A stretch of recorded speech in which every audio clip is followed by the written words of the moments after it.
We're here to talk about the State Tribal Recreation Impacts Initiative. My name is Meralina. I'm an environmental policy analyst and environmental and treaty rights attorney for the Tulalip tribes. Just want to start off by saying that I don't represent all tribes in anything I say today. I'm just here bringing the Tulalip perspective. Good morning, Joel Sisolak. I'm the Recreation and Planning Manager for Department of Fish and Wildlife Lands, and I don't represent all state lands either, just DFW.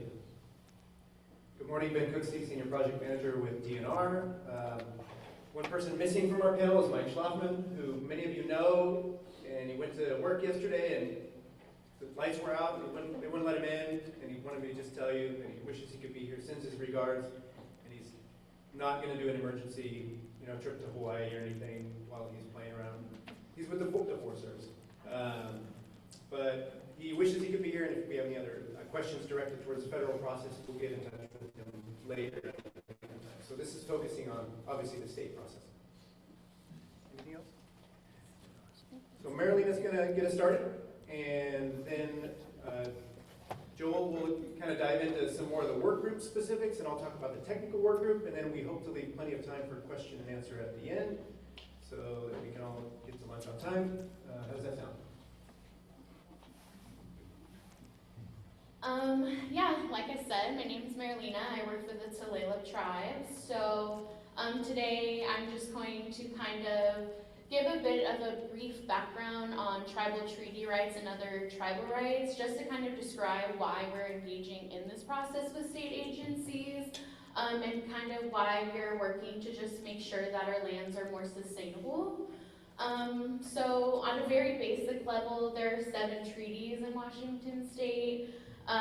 This has 21 treaty tribes in Washington and 2 in Oregon, but there are also tribes who have executive order recognition. And in this process, we are working with all federally recognized tribes that are in Washington and those 2 in Oregon.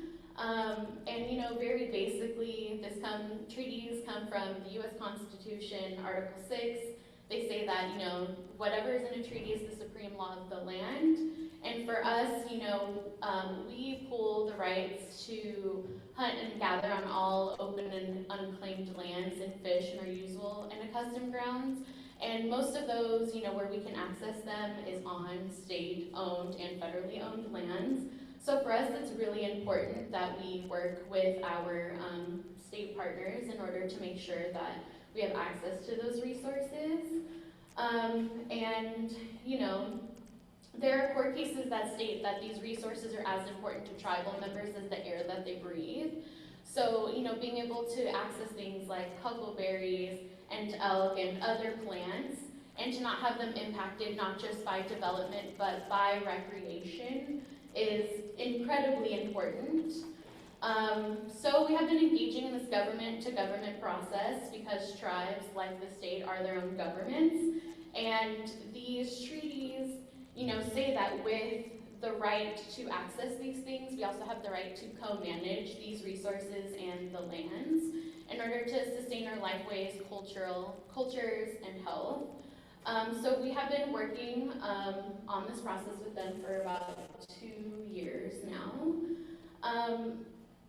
But as I mentioned, besides treaties, there are also other rights, and I think we will get to them a little more at the end, but tribes also get to work with the state through the Millennium Agreement, the Centennial Court, there's Tribal Relations Acts, there's consultation policies, and then at the federal level, we have the Tribal Forest Protection Act, Religious Freedom Act. There's just a lot of different ways that we get to engage with the state and federal government in order to make sure that we can access these resources for our livelihoods and also for the protection of these lands that we all really love to go out and enjoy.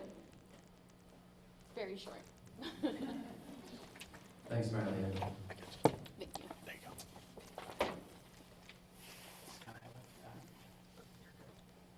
Okay. Before I jump in, just want to say good morning again. Joel Sisolak, Department of Fish and Wildlife. It's great to see a lot of familiar, friendly faces, and I don't see any familiar, unfriendly faces, so that's great.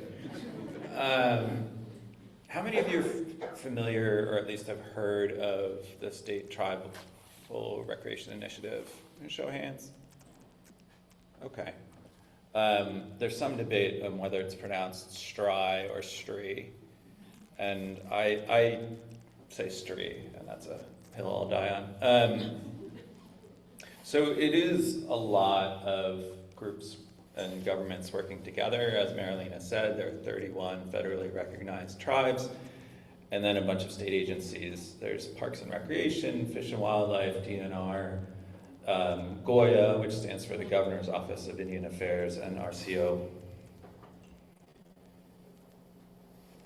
And this started, as Meralina said, about 2, maybe a little longer, years ago, and it has origins before 2 years ago, and it represents really a convergence of interests among both tribes as well as state agencies, where, especially during and following the pandemic, and you all witnessed this as well, there was an acceleration of outdoor recreation as well as an acceleration of impacts. And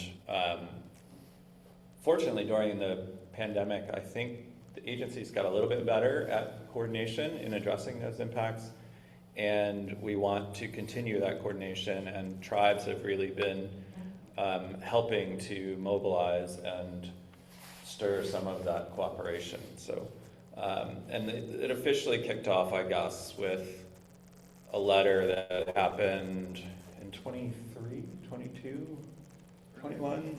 It was in the 2020s. Which letter? Yeah, I know, right? So the tribes were very persistent in pushing the Governor Inslee at the time, to convene a task force to address this issue. And thankfully, it happened. So the vision for the initiative, and I'm going to read it because this was very carefully crafted over many, many months. Tribes and state agencies working together to co-develop recreation management tools and adaptive management framework that effectively coordinates cooperative stewardship of natural and cultural resources and preserves protected tribal rights on state lands. What are we trying to accomplish? Not only protecting, but improving the condition of natural and cultural resources, protecting tribal rights, access, and interests. Third bullet, which I imagine folks in this room will be happy to see, we're all committed to high-quality, sustainable recreation opportunities and experiences available to the public, and continue to work on our ability to work together. We got some early funding in 23 in the state budget. There was $1.9 million set aside for supporting this work, particularly the work to develop a system for measuring and monitoring the impacts of recreation. And that was great. It really got our momentum going. We've been working in a variety of lines of effort, which I'll talk about in a second. We also, DFW, working with tribes and the other partners, secured a $1 million grant from the National Fish and Wildlife Foundation. The program, I think it's been renamed, but it used to be the America the Beautiful grant. And that money has funded capacity for tribes to work, tribal governments to work with us. It also has helped pay for an environmental consultant who works for the tribes, and it's helping to drive some of the work that Ben will talk about in a bit. So this is just a little bit of the structure for the sausage making. I won't go into a lot of depth here, but one thing that I think is important to note is there's this tiered approach. The leadership assembly is what we call it, is comprised of mostly elected tribal council members, as well as state agency directors, the Commissioner for Public Lands, and the Governor's Office. And they meet like once a year.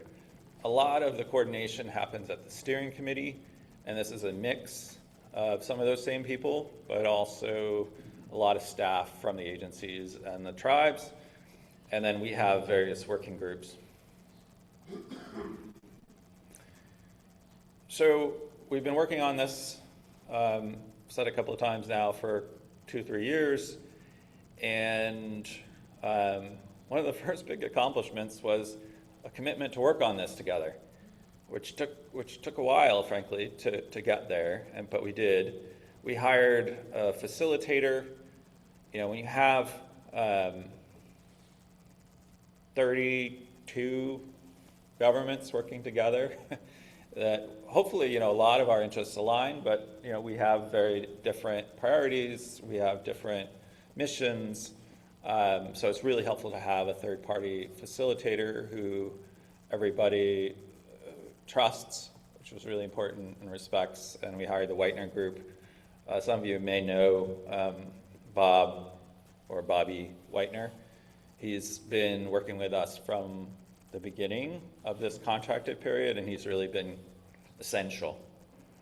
We adopted a charter like not too long ago, just earlier this year, and I think I'll talk about the structure of that a little bit, but that took a lot of time. Imagine all these governments working together to craft language that we all feel good about and can adopt. And that adoption just happened. So really important moment for the initiative. We developed a working technical framework, which Ben will talk about. We coordinated agency funding requests. We went into this past session with a big head of steam, a lot of momentum, and made our pitch, and none of it was funded. I laughed because I don't want to cry. And part of that budget too was not just funding to continue the work that had been started, but there was also funding, which was included in the governor's budget, for capacity for tribes to continue this work.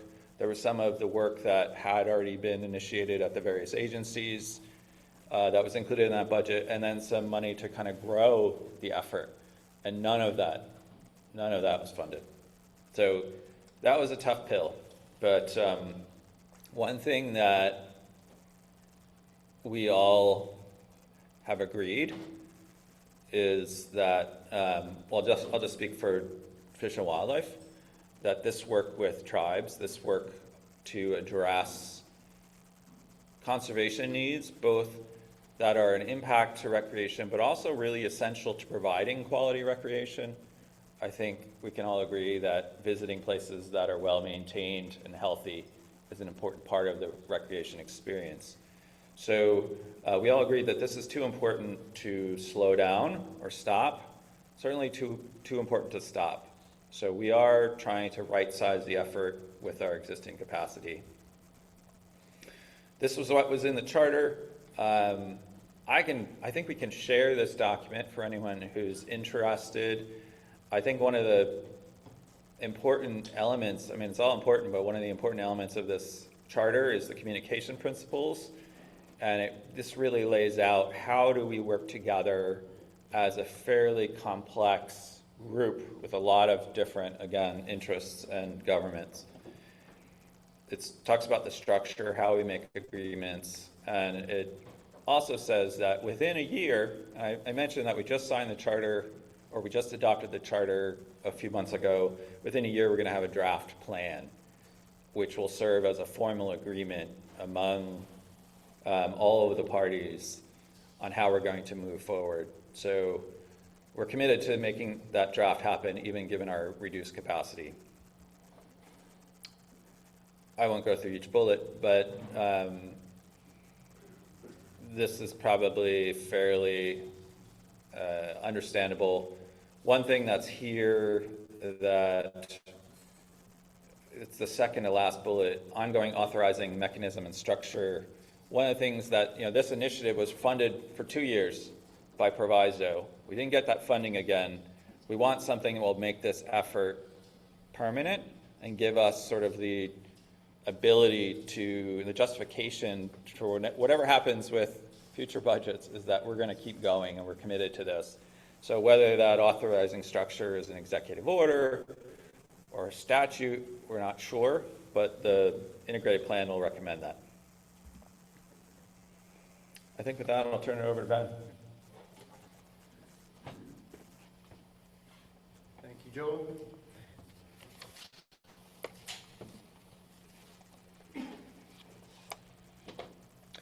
And one of the 3 work groups for STRI is the technical work group.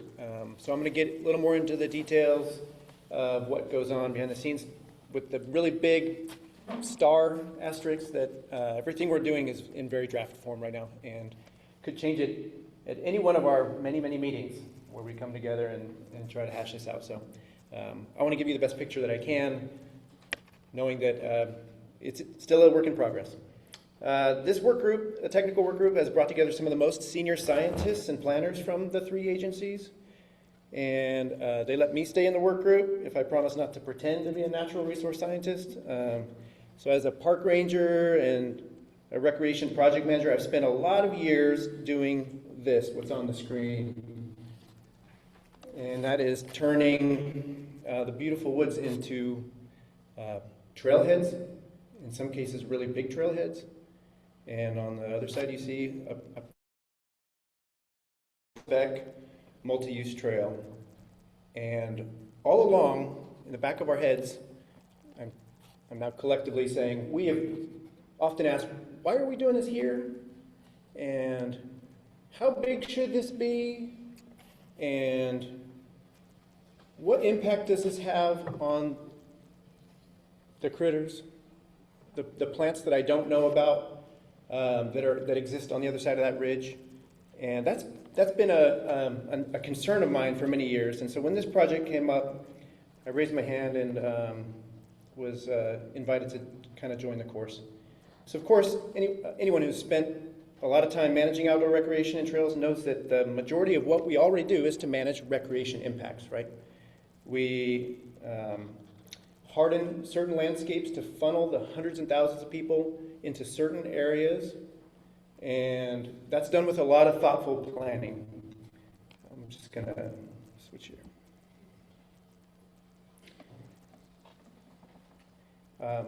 So part of the work group's task is to share what we do based on the best available science, while addressing impacts to certain areas and natural resources that have critical importance to the lifeways of Washington tribes. That slide is not working, huh? That's okay. I don't see any way to fix that.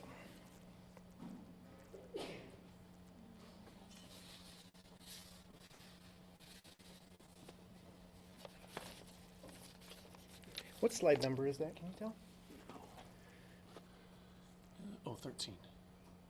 Okay, we're just going to go with it. I've been warned that this is a really terrible slide anyways, and for those of you in the back row, this is your vision test for today. So we'll kind of skip through it.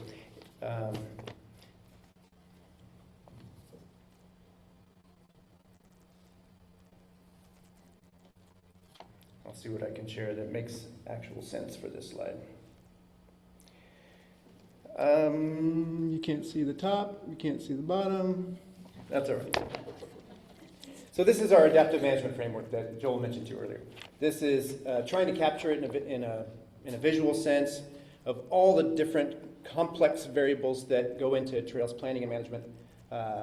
We'll just say outdoor recreation planning and management, because it's not just trails. We're trying to manage the trailheads, the infrastructure that get people there.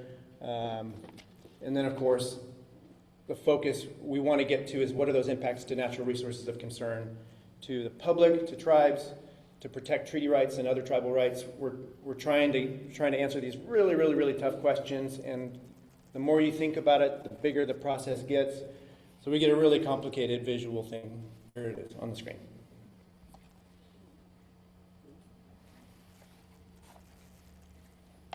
Still not working. That's okay. This box is part of our framework called the Natural Resources kind of data repository. So we're trying to figure out what is the data that actually makes sense that we can pull from with our science-based initiative. Where can we get that data from? Where does the data meet that high level of expectation that we can make decisions off of?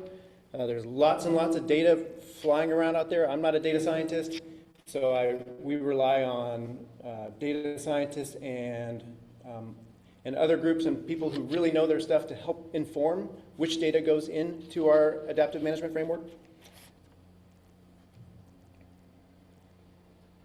As you're probably figuring out, STRI is not a public safety and access type of collaboration, right? It definitely falls more on the conservation side of decision making. So one of our main data sources we collect from is conservation groups, and DNR's Natural Heritage Program has spent a lot of years trying to pull data together on rare plants and ecosystems, creatures that are sensitive to human disturbance, plants like huckleberry, elk, two-flowered marsh marigold I just learned about a few months ago, and of course mountain goat.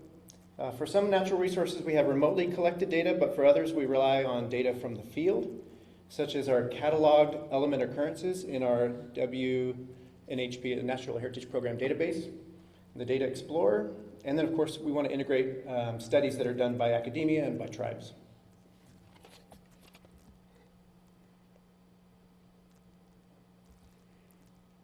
Are we on 15 now? Can you see? Still not working. We combine the natural resources data with as much visitation data as possible. We gather that, of course, from trails, trail counters, parking lot, pneumatic counters. We like to get the highest quality source of rec data possible, so we've reached out to the UW's Outdoor Rec and Data Lab, and then we also include any data we can get on visitation, Strava heat maps, wherever it can. We're trying to integrate into the framework.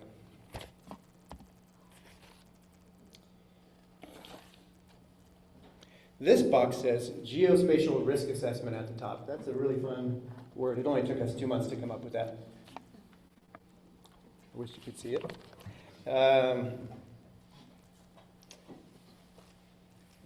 Is there a way? I think so. Let's see if we can just move that. Thanks for your help. Yeah, sorry.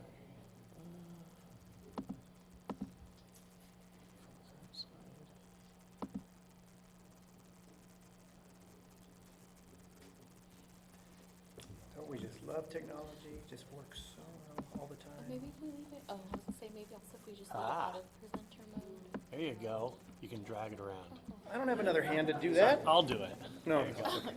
Thank you for trying. Yeah. We'll just bust through these. Eyes are glazing over when we get to the technical details, right? There's just so much data out there. There's just so much. There's literature. There's just so many different factors we're trying to put out here that, frankly, it's a little overwhelming for land managers like myself to try to put that all together into a decision-making framework. So we've chosen to contract part of this process out to Conservation Biology Institute. CBI is trying to value scale a lot of this data into something that will help us make decisions. These are a lot of times values-based decisions, but need to be informed by how the data is integrated into it. So there's a set of models, and we're calling it the geospatial risk assessment for where those natural resources of concern overlay with those high recreation impact areas.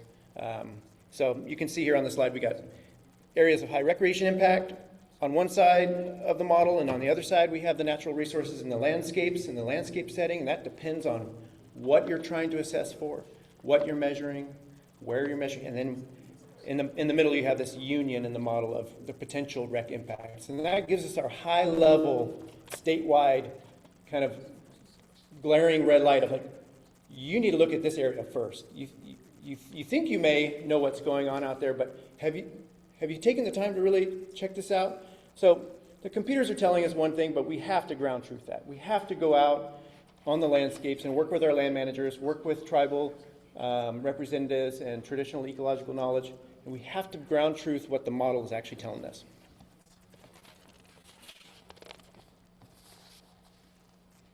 So at the top of this says, on the ground assessments for natural resources, thanks. I think we're just going to go with it. Thanks.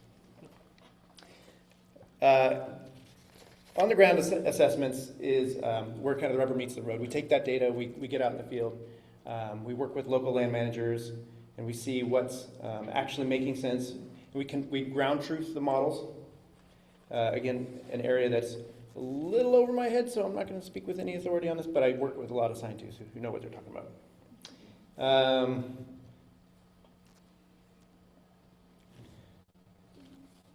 Yeah, State Parks has some pretty amazing leadership in this area. Andrea Thorpe's the director of the Natural Resources Program.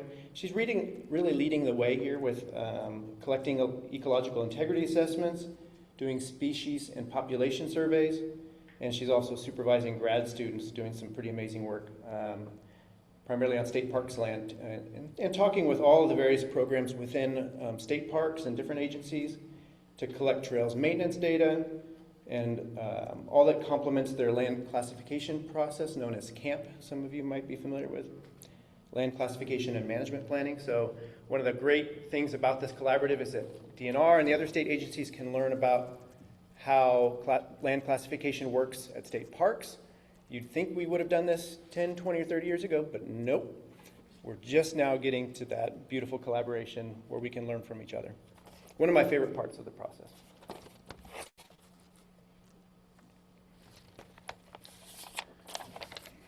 I don't know if you can see this. So this is a part of the adaptive framework that we're calling the knowledge base. This is what I call the interpretation phase. You take the data, you ground truth the data, you come up with what decisions you need to make together, and then you put it through the interpretive lenses, right? And there's going to be the literature that's focusing on specific critters. Maybe it's fish, maybe it's elk, maybe it's mountain goat. You take that literature and you look at that data and everything through those specific lenses. We bring in the case studies, bring in the expert opinions. This is when we're going to be reaching out to you as our partners and saying, hey, do you have an expert or do you have people that know about X? This is now going to be collaborative to the next level. We want you to bring your expertise into this discussion to help inform these land management decisions. That gets kind of put together into an individual agency response. So Fish and Wildlife will make a decision about a landscape, even though some of this modeling work might be on a really large scale in a watershed or a statewide level. Maybe there's some habitat connectivity that we're trying to look at. But those decisions are going to be made by the agencies. And then we want to set up a monitoring plan to make sure that that's going to work. Come back 2, 3, 5 years later, see if it's having the effect that we wanted it to have, and then we'll reassess from there.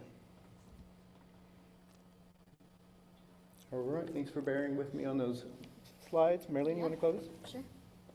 I guess I'll stand up. I stayed seated for my portion, so it seemed a lot less formal.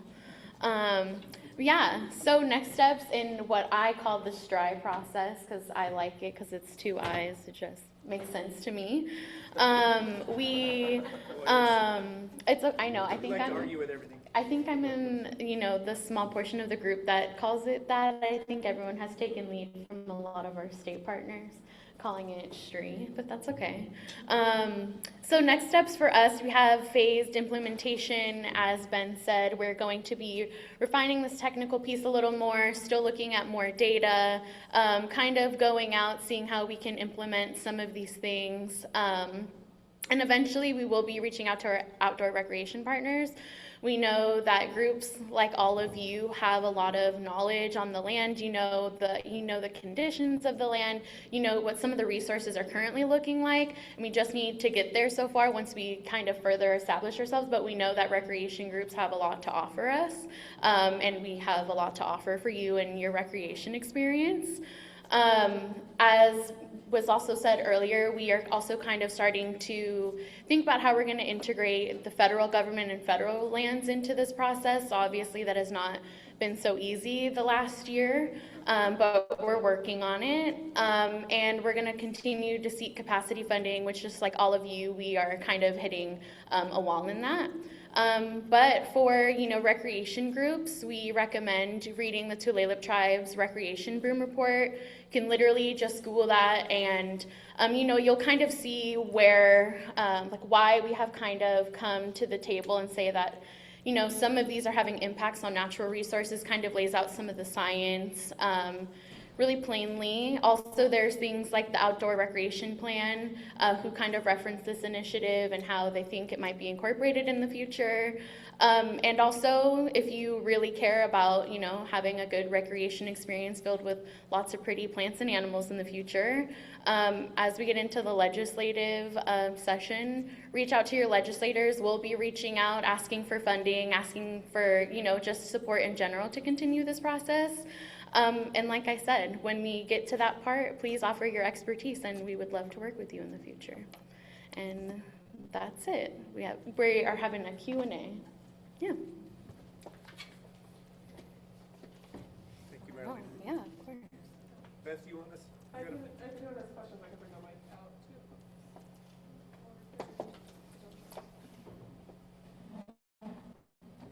Beth's gonna come around with the mic. Thank you, Rob. Testing. Softball? Softball.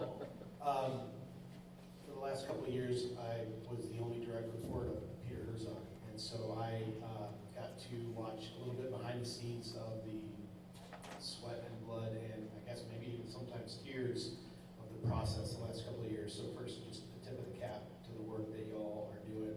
It's hard work.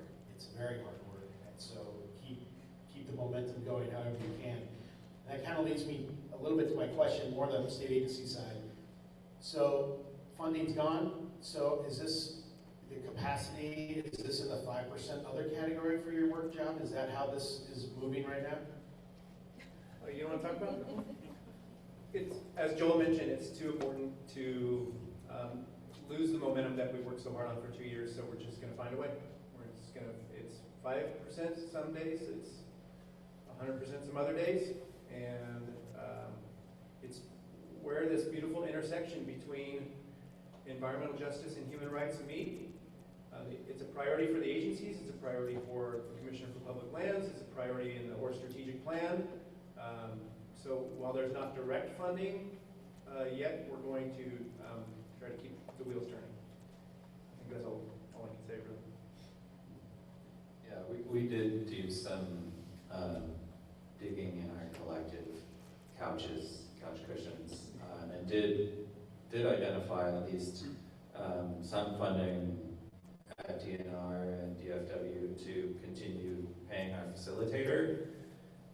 And that just, I think, is a testament to how good he is and how important he's been to the process. But it's, we're going to continue to talk about this as the first panel you guys talked about earlier. The work doesn't stop, and we need to continue to talk about the work and its importance, and making a case with the legislature and with others that it needs to continue.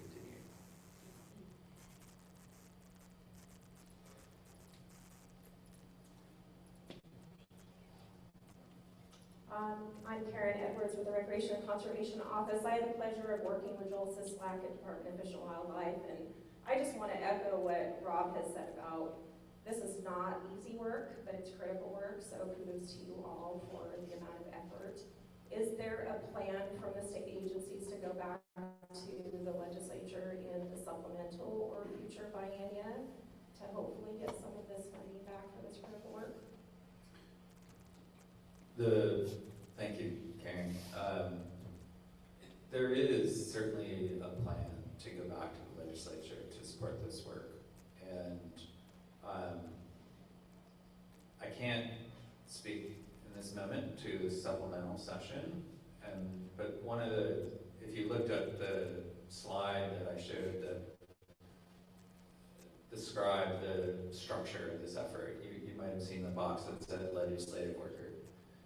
And the purpose of that group is not entirely about funding, but it's a lot of building relationships with lawmakers between this effort and the governor's office and the commissioner's office and tribal governments and the legislature to make the case for why this is important. And the hope, the fervent hope, is that that message will continue to kind of grow and take hold and produce future funding. But I think, we definitely, I would be surprised if we didn't put in more decision packages to try to push this, because it's a long-term effort. You know, when we talk about the measurement and monitoring and adopting management, that's pretty long temporal scale, which is beyond a 2-year biennia cycle. So we're going to keep plugging away, and the legislature is going to continue to hear from tribes and from agencies. Do you want to add to that? Yeah, I think so, yeah. I'll just add that in the technical work group where we have identified, maybe a growing list of 4 or 5 or 6, pilot sites where we wanted to do this work and really get into the modeling and the adaptive management strategies, we're going to be feeling really good if we can get to 1 in the next year, and especially if we can get all the way through it, right? As soon as you dive into any new process, you find where the gaps are, the data gaps, the staffing gaps. We already know the funding gaps, and so it's going to be really interesting to see where we shift from there. If we put a pause on one pilot site and say, we're going to have to revisit that with more funding in the future, or we're going to have to make hard decisions about what we can accomplish with what limits are available. And then, when we're ready to present our case to legislature or to governor's budget, then we can say, look what we've accomplished. We need to be able to show that we're able to, move forward and not just come up with a pretty process. I want to have something to show for this.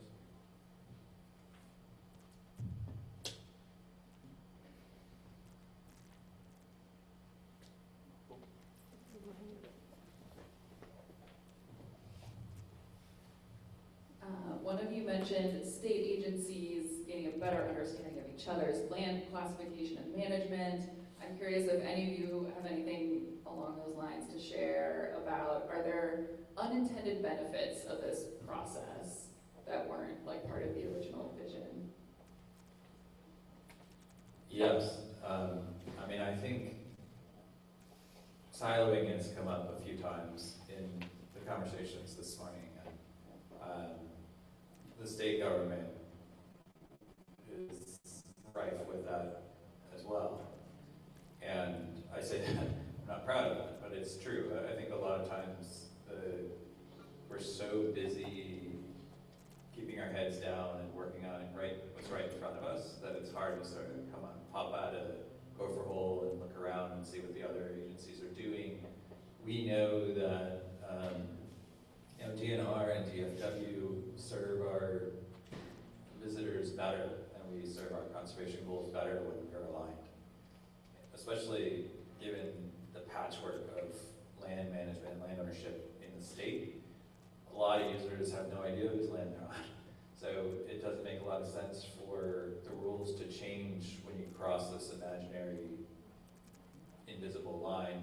So we try, and we have done this historically, we try to align, but really credit to the tribal governments for pushing the state and saying, you all need to get your stuff together. And partly, we were overwhelming, and I don't want to speak for Tulalip or tribes in general, but what we heard a lot is that, you're coming to us from every different angle to consult or coordinate on these. Can you please just get your plans together so that we can have a unified approach? And there's just so much wisdom in that I feel like Ben and I, sometimes it feels like we're glued together at the hip. We're talking so much. So it's, yes. Yeah, definitely, working for a tribe, sometimes we feel like we are getting reached out to about kind of the same thing, but in different ways, or just a lot of things, and we also don't have the most capacity, and every single state agency and every single federal agency and other tribes are reaching out to us. So being able to have a group that we can at least come to and everyone's at the table has been very nice to just kind of be, even if it's not the exact, topic at hand, oh, well, we heard of this other planning thing. Okay, like, let's talk about it. It's so much easier, So, yeah, it has honestly just kind of been a really nice thing to have. Thank you. I'll just add that not only do the majority of people that come to our landscapes and visitors not really care whether they're on Fish and Wildlife land or DNR land or state park, neither do the critters, neither do our wildlife. If we're not making decisions together, and if I'm doing a management decision for this block of 10,000 acres, and it doesn't coincide with the adjacent lands, Forest Service, Fish and Wildlife, parks, even private, and tribes are becoming an increasing land management partner. If we're not making consistent decisions, to try to answer your question, then we're missing a big opportunity.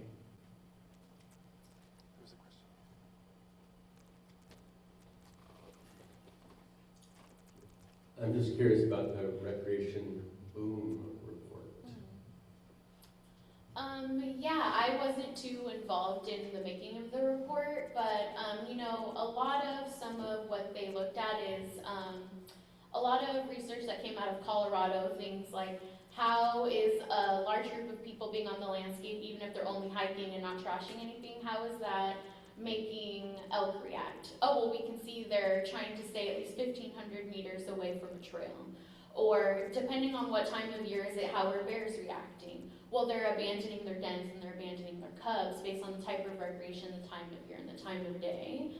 And we have normally thought of recreation, everyone has, to be like, well, if you're on the land, it's because you care about it. We all want to conserve it.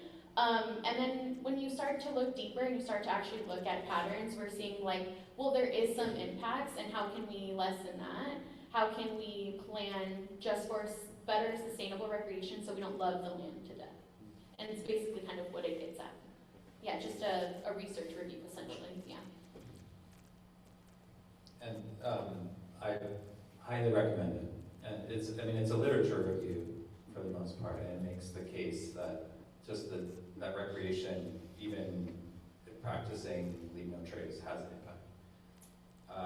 And one thing that I just also wanted to touch on, just related to the literature and our decision making, the work that Ben has described to develop a framework for measuring and monitoring impacts and adapting management on the ground in response to that. That's part of the puzzle. But I think it's also important to acknowledge, and one of the things that just really invite your support of this is there is a large body of literature and a growing body of literature around recreation ecology and what the real on-the-ground impacts are, the flight responses, the habitat impacts. We can't collect that level of data at every place. It takes too long, it's too expensive, and we would be doing nothing else.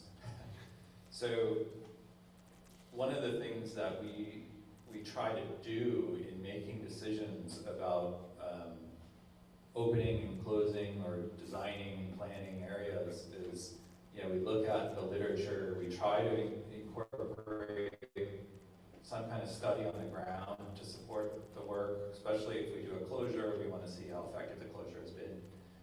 But we rely heavily on the scientific literature, and we'll need to continue to do that. So one of the things that I like to ask recreationists is that you understand and support that approach. It's taking at least some level of conservative approach. If we know a particular type of recreation or recreation intensity has a particular impact on a species or a habitat, but maybe not in that place, maybe it's in Colorado, maybe it's just in Western Washington versus Eastern Washington, or maybe it's an adjacent parcel. We make decisions based on that, and that's, sometimes I know feels, to project, I'm a recreationist as well, it feels like a conservative approach when we all recognize the importance of recreation as well. And we have heard from recreationists at times, show us the evidence that our recreation in this place is having a negative impact. And we're like, well, we haven't done that study, and we can't do that study right now. But we know in this place, and this place, there's been documented evidence. So that's the basis for our decision. And just really appreciate your support for that kind of decision making as well.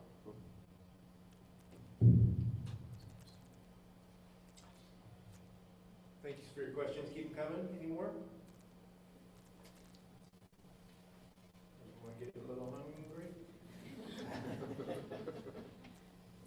Can I ask a question for you? How can we help?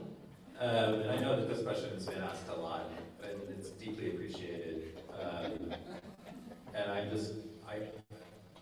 hear the echoing, so I'm just going to propose that one of the things, and Meralina already spoke to this, is a lot of it's around educating yourself around treaty rights, around tribal history, around tribal lifeways, and want to recommend the Recreation Boom, but also the Nature Conservancy has a really good resource that the White Group actually worked with them on, and it goes through a lot of Indian country experience and law, and it's really good foundational stuff to know.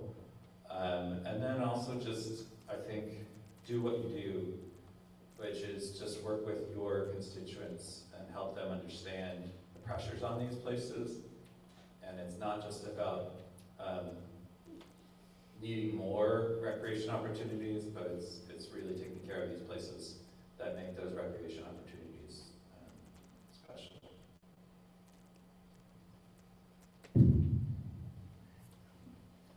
That sounded like a mic drop. It wasn't. That was a mic drop. And I'll just add, reach out to the agencies. If you have questions or if you see something on the landscapes or you're curious about something, reach out to the agencies, rec programs, ourselves, or our tribal affairs office.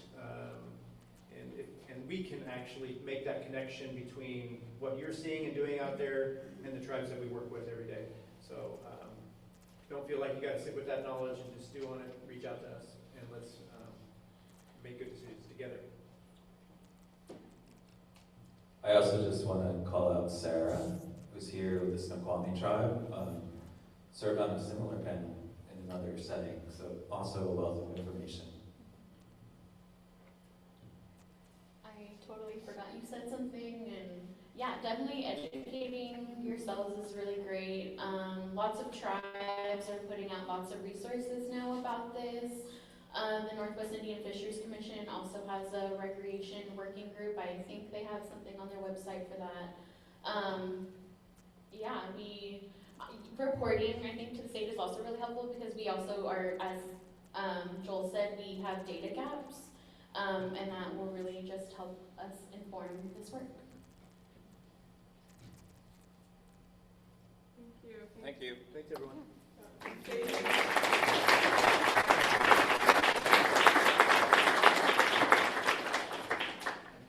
So I think lunch is ready. It's set up on the table over